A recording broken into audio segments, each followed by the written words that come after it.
texto que tem um lugar muito especial no meu coração.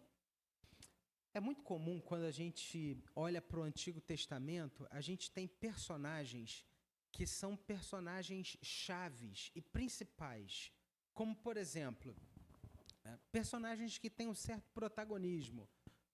Abraão, Moisés, você vê, né, os patriarcas, você vê também, por exemplo, Davi. São personagens que têm um certo protagonismo. Mas existem outros personagens que são, digamos assim, que personagens secundários, que às vezes não têm tanta visibilidade, mas que trazem lições preciosas para nós. E hoje nós vamos falar sobre um desses personagens, que é Gideão. E eu quero te convidar a abrir sua Bíblia no livro de Juízes, capítulo 6. Vamos abrir lá em Juízes, capítulo 6.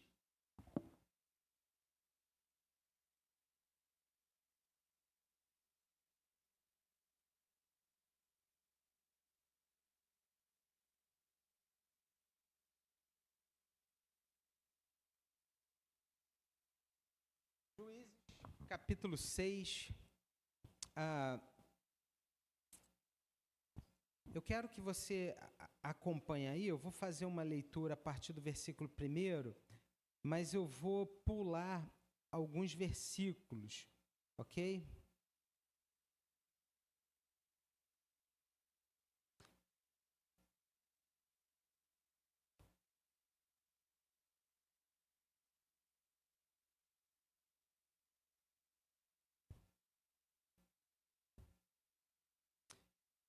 Juízes 6, versículo 1. Fizeram os filhos de Israel que era mal perante o Senhor.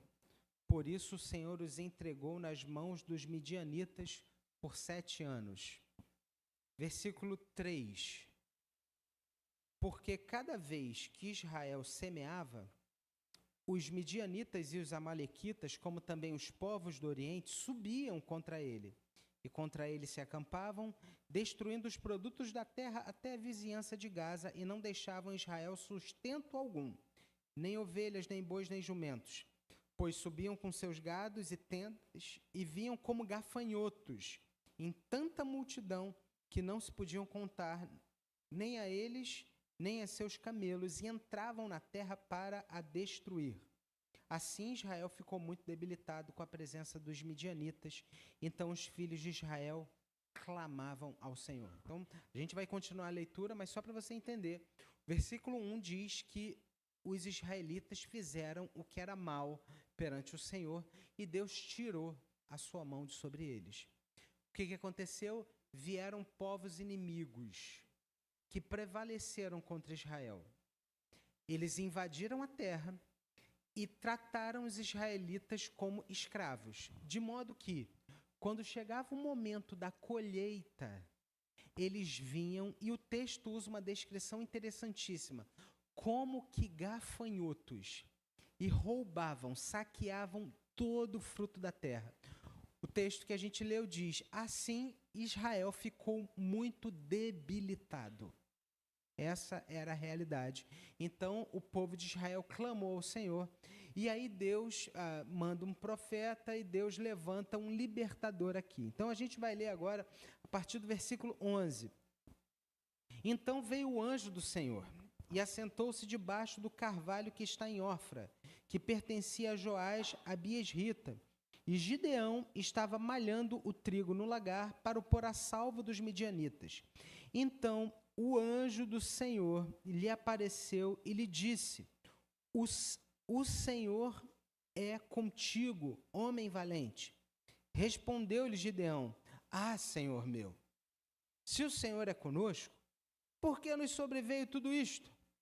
E que é feito de todas as suas maravilhas que nossos pais nos contaram, dizendo: não nos fez o Senhor subir do Egito? Porém agora o Senhor nos desamparou e nos entregou na mão dos midianitas. Então se virou o Senhor para ele e disse: vai nessa tua força e livra Israel da mão dos midianitas. E ele lhe disse: Ah, Senhor meu, com que livrarei Israel?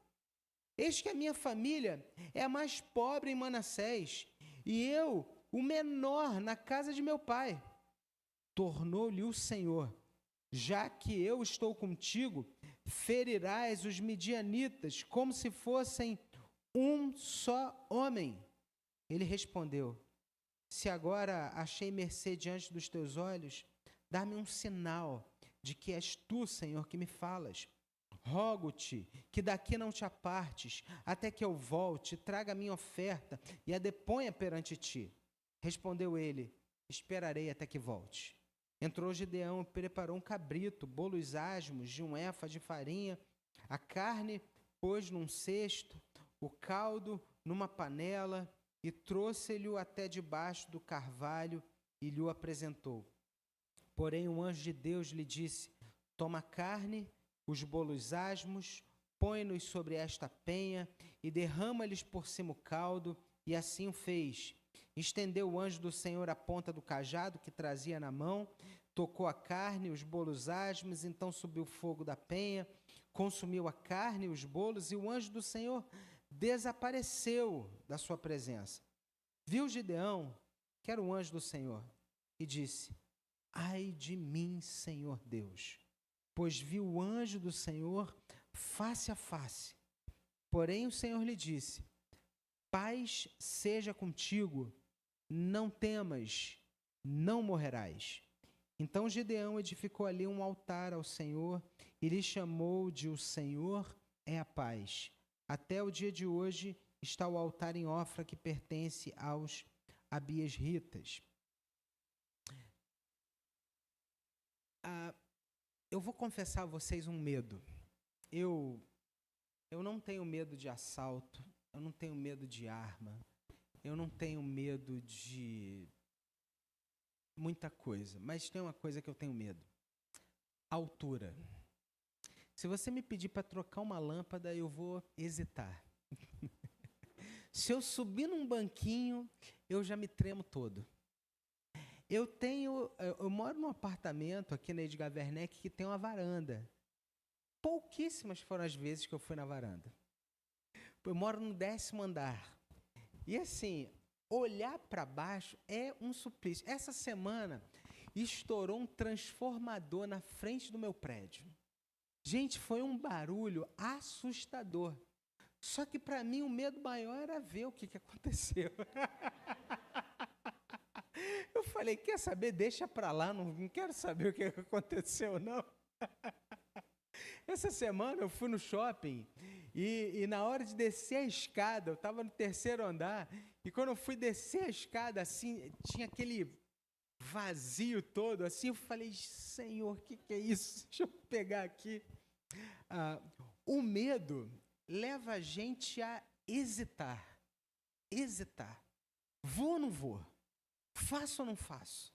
Dou o passo ou não dou? E a gente está aqui diante de um guerreiro que hesitou.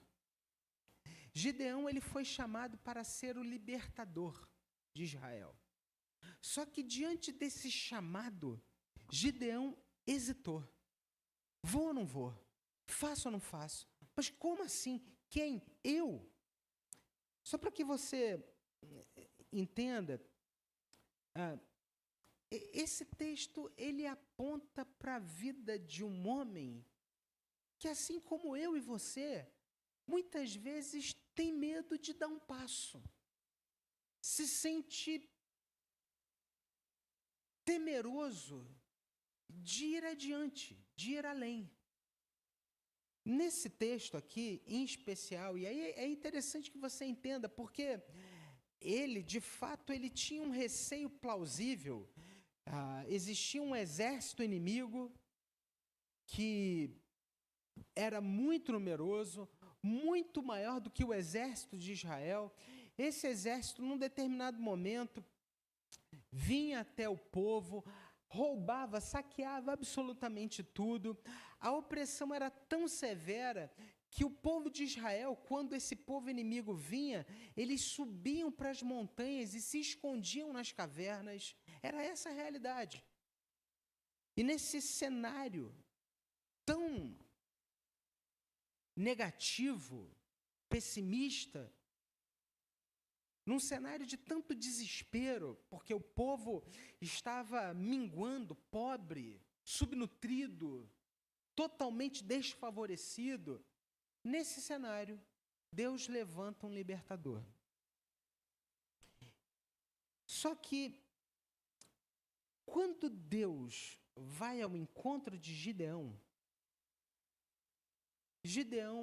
diante desse chamado de Deus, ele pensa duas vezes. Você reparou que no versículo 3,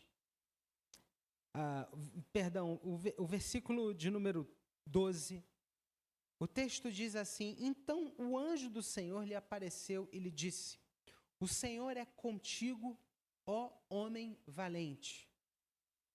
O que estava acontecendo aqui? O texto diz que Gideão estava malhando o trigo no lagar para pôr a salvo dos midianitas. Ele sabia que os midianitas já estavam vindo, então ele estava malhando o trigo. O que é malhar o trigo? É você pegar aquela folhinha de trigo e malhar para você separar o trigo. E aonde que ele estava fazendo isso? Ele estava fazendo isso no lagar. O que era o lagar? Você sabe aquele lugar onde as pessoas, aquele tanque, onde se pisam as uvas? Você já viu essa cena?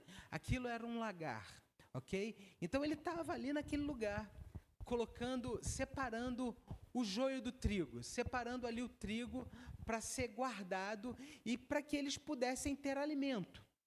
Então, ele estava se antecipando a um problema. Nesse cenário, o anjo de Deus aparece e dá a ele a seguinte palavra. Olha só, uma palavra dupla. O Senhor é com você, homem valente. Duas coisas que ele não conseguia entender. Tanto que a resposta dele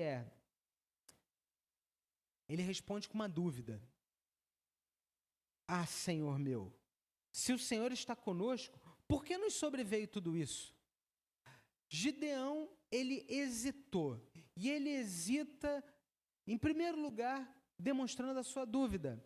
Gideão, ele estava cheio de incertezas. Seu coração era tomado por um ceticismo abrasador e questionando a presença e o poder de Deus diante daquela situação que era extremamente adversa.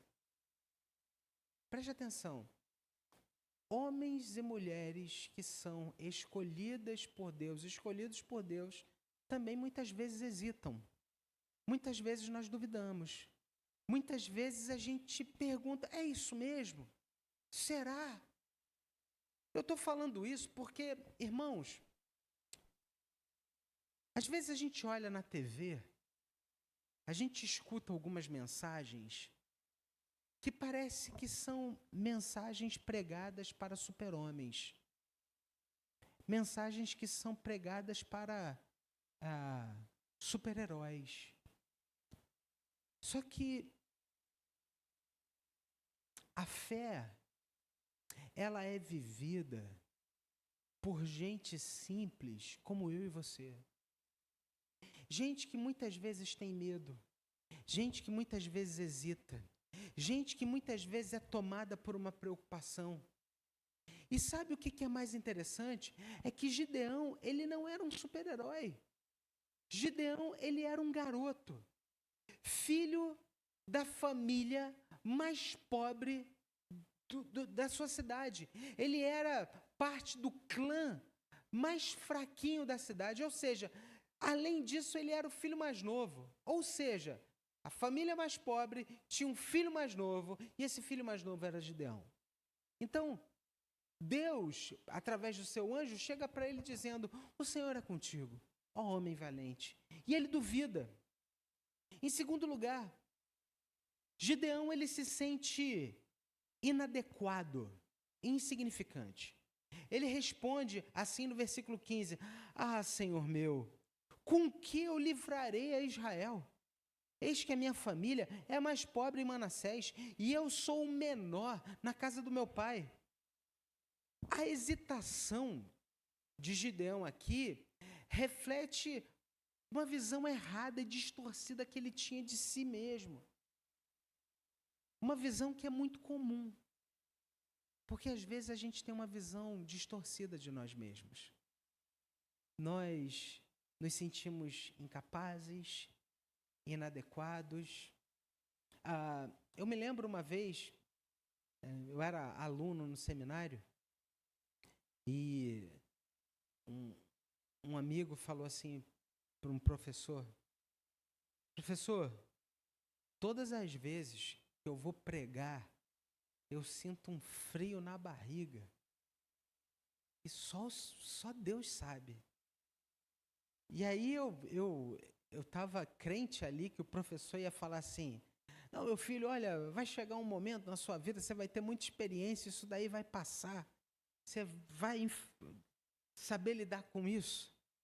Aí o professor falou assim: meu filho, o dia que você parar de sentir esse frio na barriga, é porque tem alguma coisa errada com você. Porque esse frio na barriga, ele é importante, ele tem o seu lugar. Porque você precisa aprender a depender de Deus. E, irmãos, todas as vezes que eu vou pregar, esse é o sentimento para mim. Eu também, muitas vezes, me sinto assim como Gideão.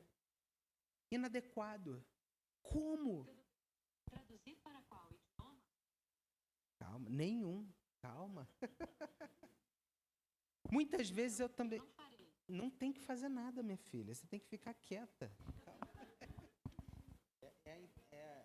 Essa inteligência artificial aí, gente. Negócio de doido aí.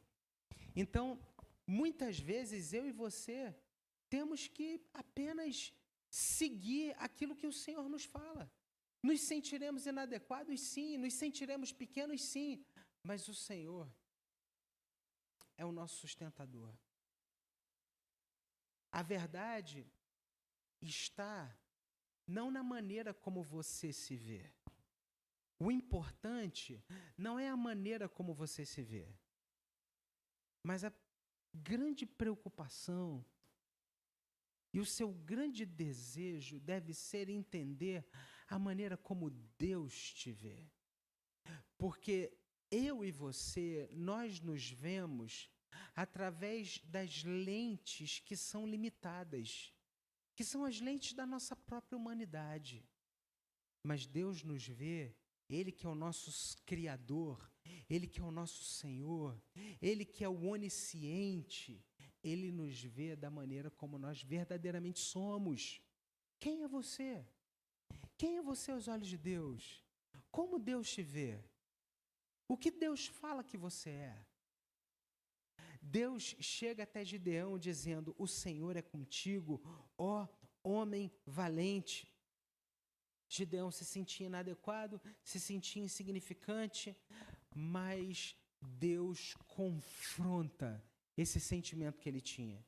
Em terceiro lugar, a hesitação de Gideão também é demonstrada aqui numa necessidade de se autoafirmar. Ele precisava de uma confirmação. E muitas vezes a gente precisa também se apoiar em algumas coisas. A gente coloca nessas coisas a nossa afirmação. Por exemplo, quem eu sou? Eu sou um dentista. Ok? Mas quem é você? Não, eu sou um dentista. Não, peraí. Quem é você?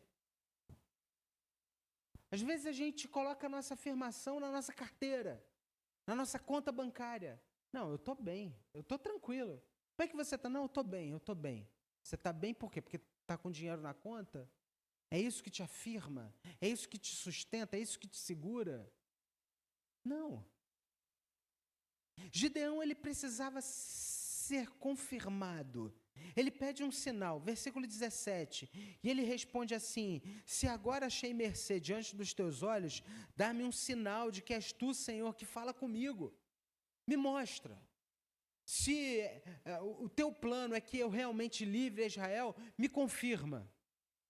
Olha, mesmo depois de ver o anjo do Senhor, mesmo depois de algo tão claro, Gideão, ele procurava garantias. Isso mostra que muitas vezes o nosso coração é enganoso.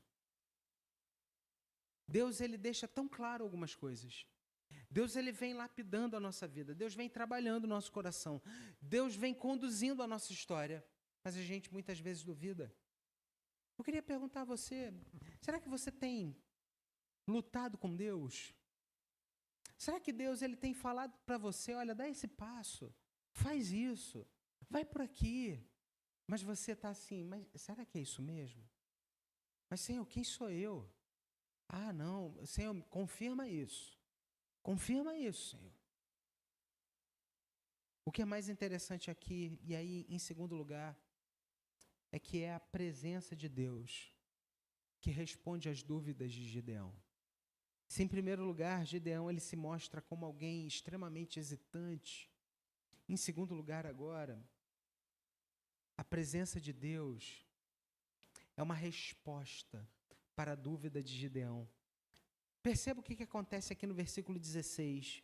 Versículo 16 diz assim: tornou-lhe o Senhor, já que eu estou contigo,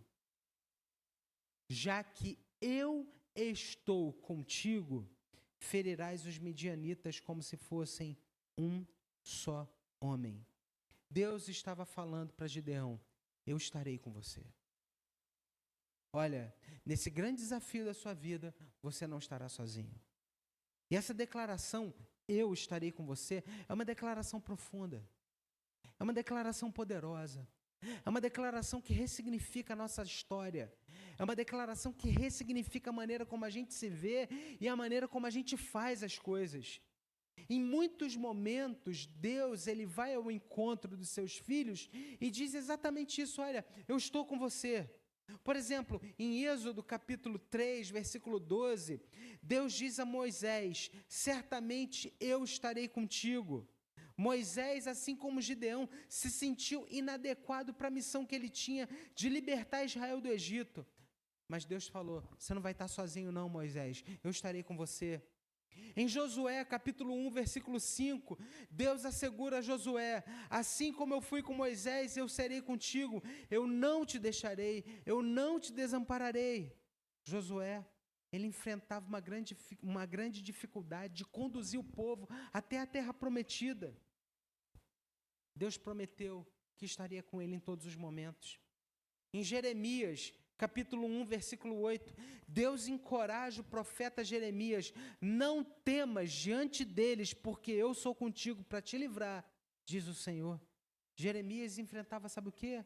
A oposição, o desprezo do seu povo, mas a coragem dada por Deus, a coragem advinda da presença de Deus, dava a ele força para que ele pudesse seguir em frente.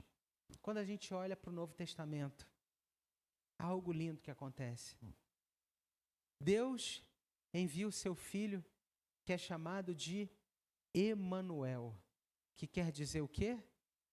Deus conosco. Gente, que lindo ouvir vocês dizendo isso. Que bom que vocês conhecem isso. Quando um pastor fala um texto bíblico e a igreja responde, significa, sabe o quê? O povo está conhecendo a Bíblia. Emanuel, Deus conosco. Sabe o que isso significa? Que você não está sozinho. Você não está sozinho. Sabe o que é mais significativo a gente lembrar? Que as últimas palavras de Jesus, quando Jesus estava subindo aos céus, ele falou, eis que eu estarei com vocês todos os dias, até a consumação dos séculos. Você não está sozinho. Você não está sozinho. A presença de Deus é transformadora. Quando Gideão percebe e entende que Deus está com ele, as suas dúvidas começam a dissipar. As suas dúvidas começam a perder lugar. Ele ainda pede sinal, ele ainda pede confirmações, mas ele entende que a presença de Deus estaria com ele. Essa mesma presença é prometida a mim e a você, quando Jesus disse, eu vou enviar a vocês o meu Espírito Santo, o Consolador. E ele estará com vocês. João capítulo 14, 16 diz, e eu rogarei ao Pai, e ele vos dará outro Consolador, para que fique com vocês para sempre. Minha irmã, preciso que você entenda uma coisa muito importante. A caminhada cristã, a vida cristã, ela jamais será uma caminhada solitária. Em muitos momentos nós podemos até experimentar a solitude, que é a opção de estarmos temporariamente isolados, sozinhos, de outras pessoas, mas nós nunca estaremos distantes de Deus, porque Deus, Ele nos prometeu a sua presença em todos os momentos, em todos os lugares. Lembra o que diz o Salmo 23? Ainda que eu ande pelo vale da sombra da morte, não temerei mal nenhum, porque tu estás comigo. Você não está sozinha. Você não está sozinho. Deus está dizendo para Gideão, eu estarei com você, e você vai libertar o meu povo, porque você não estará sozinho, Gideão. O texto ele continua, e ele traz para nós uma terceira lição, que é a confirmação e a obediência de Gideão. Preste atenção aqui, porque Gideão ele pediu um sinal, e Deus em sua graça, ele concedeu. Gideão, ele preparou uma oferta ao Senhor. Ele trouxe um cabrito, um pão sem fermento. O anjo do Senhor tocou a oferta com a ponta do cajado. O fogo subiu da rocha e consumiu aquela oferta. E esse sinal confirmou que era realmente o Senhor que estava falando com Gideão. Mas essa confirmação, ela veio com um propósito. Que propósito? Levar Gideão a uma vida de obediência. Preste atenção. Quando Deus confirma uma coisa, não é para trazer tranquilidade a nós, mas é para que a gente saia da inércia para a ação. Gideão, após receber a confirmação de que Deus estava com ele, de que era Deus que tinha chamado ele, sabe o que ele faz? Ele cria um altar, dizendo, o Senhor é a paz. Versículo 24. E esse altar é, sabe o quê? Um sinal de obediência, um sinal de adoração. Ele reconheceu que Deus era soberano. Ele reconheceu que o Senhor estava acima de todas as coisas. E ele preparou aquele altar para se preparar para a missão que havia sido dada a ele. Gideão, ele foi obediente a Deus. Preste atenção. Você conhece a história de Gideão? Você sabia que diante desse exército extremamente numeroso, o texto bíblico diz que eram como que gafanhotos, Deus chegou para Gideão e falou assim, manda o teu exército descansar, pega apenas 300 homens, 300 homens, e você vai guerrear contra esse exército muito numeroso, com apenas 300 homens. Você imagina? Um exército com 20 mil homens sendo derrotados por 300 homens. Quando Deus fala isso para Gideão, Gideão não hesitou. Gideão não duvidou. Gideão pegou e falou, ok, são 300 homens, é isso que eu vou fazer. Quando Deus confirma algo no nosso coração, Deus nos dá coragem para que a gente faça a sua vontade. Eu preciso dizer uma coisa muito séria a você. Talvez você esteja hoje hesitando em alguma área da sua vida. Talvez você hoje esteja com medo de dar algum passo. Você precisa entender que você não está sozinha. Que você é visto por Deus de uma maneira diferente da maneira como você se vê. Que Deus conhece a verdade a seu respeito e Ele prometeu estar com você em todo o tempo, em todo momento. Ele jamais vai te desamparar. Por isso, obedeça. Obedeça. Dê o passo. Há um autor americano que diz o seguinte, Deus é grande, dê o passo. É exatamente isso. Deus é grande. Dê o passo. Qual é hoje a sua grande hesitação? Qual é hoje o seu grande medo? Qual é hoje a sua grande preocupação? Se Deus está dizendo a você, dê o passo, caminhe, siga adiante, não duvide, creia. Deus é com você, Ele jamais vai te abandonar, Ele está com você em todos os momentos. Coloque em Jesus a sua fé. O Deus Emanuel, o Deus conosco, aquele que jamais vai nos desamparar ou nos abandonar. Para a gente concluir, irmãos e irmãs, essa história, a história de Gideão, mostra para mim e para você que Deus usa pessoas comuns, como eu e você, para realizar a sua vontade. Deus não está à procura de super-heróis. Deus não está à procura de gigantes espirituais. Deus não está à procura de homens e mulheres que se sintam e que se achem os tais. Não, não, não. Não são pessoas assim que Deus usa. Deus está à procura de gente simples como eu e você, que tem um coração completamente entregue nas mãos do Senhor. A palavra de Deus um dia chegou à sua vida por alguém simples. Deus usou pessoas simples para transmitir a sua verdade e o seu amor. E sim, Deus deseja usar a mim e a você para que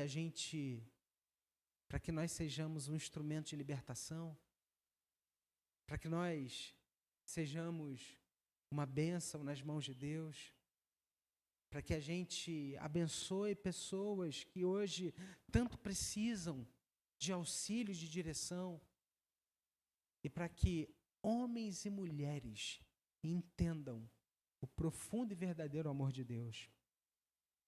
Eu quero fazer 3 perguntas a você. A primeira pergunta é: em que área da sua vida você tem hesitado em dizer sim ao chamado de Deus? O que está impedindo você de dizer sim ao Senhor? Em segundo lugar, como que você tem experimentado a presença de Deus em meio às suas dúvidas, em meio aos seus medos? E o que você pode fazer para estar ainda mais consciente dessa presença de Deus no momento que você tem vivido? Em terceiro e último lugar, Gideão ele construiu um altar. E o que significa para você construir um altar na sua vida?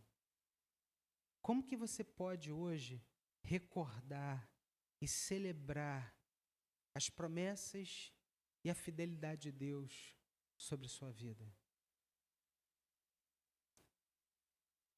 O Senhor Jesus é o Deus Emanuel, o Deus conosco, aquele que prometeu que nunca, jamais nos abandonaria. Deus é grande, dê o passo. Que você seja um instrumento nas mãos de Deus, para que homens e mulheres, para que famílias inteiras sejam abençoadas por Deus. E a primeira coisa que Deus deseja fazer é trabalhar o seu coração. Porque é a partir do seu coração que coisas maiores Deus fará. Que Deus abençoe sua vida. Que Deus fortaleça o seu coração. Você crê em Jesus de todo o seu coração. O Deus Emanuel, o Deus conosco. Amém? Vamos ficar de pé, irmãos?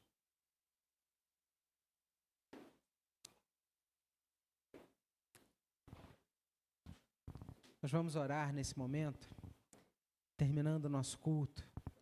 Logo mais estaremos reunidos aqui, mais uma vez, às 18h30.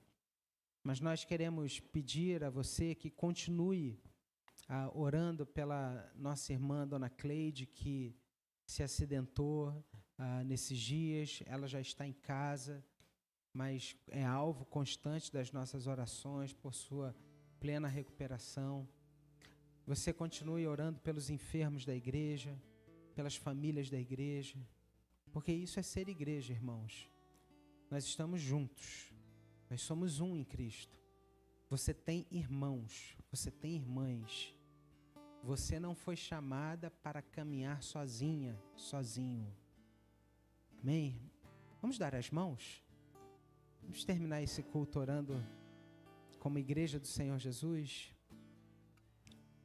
Vamos fazer aqui, nesse momento, a oração que o Senhor Jesus nos ensinou, a orarmos juntos dizendo: Pai nosso que estás nos céus, santificado seja o teu nome. Venha o teu reino, seja feita a tua vontade, assim na terra como nos céus. O pão nosso de cada dia nos dai hoje. Perdoa as nossas dívidas, assim como nós perdoamos aos nossos devedores. Não nos deixes cair em tentação, mas livra-nos do mal, pois teu é o reino, o poder e a glória para sempre. E agora, povo de Deus, igreja do Senhor Jesus, que a graça do nosso Senhor e Salvador Jesus Cristo, que o amor de Deus, o nosso todo-poderoso Pai, e que a comunhão e as ricas consolações do Santo Espírito de Deus estejam com você, meu irmão e minha irmã, e com todo o Israel de Deus, espalhado por toda a face da terra, desde agora e para todo sempre. Amém.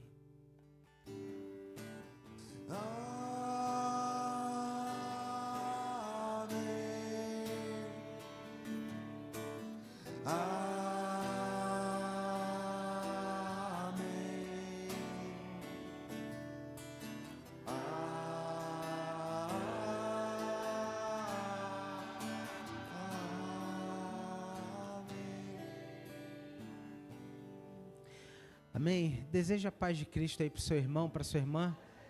Dê um abraço nele, nela. Amém? Você que nos visita, que Deus abençoe sua vida. Que alegria ter você aqui.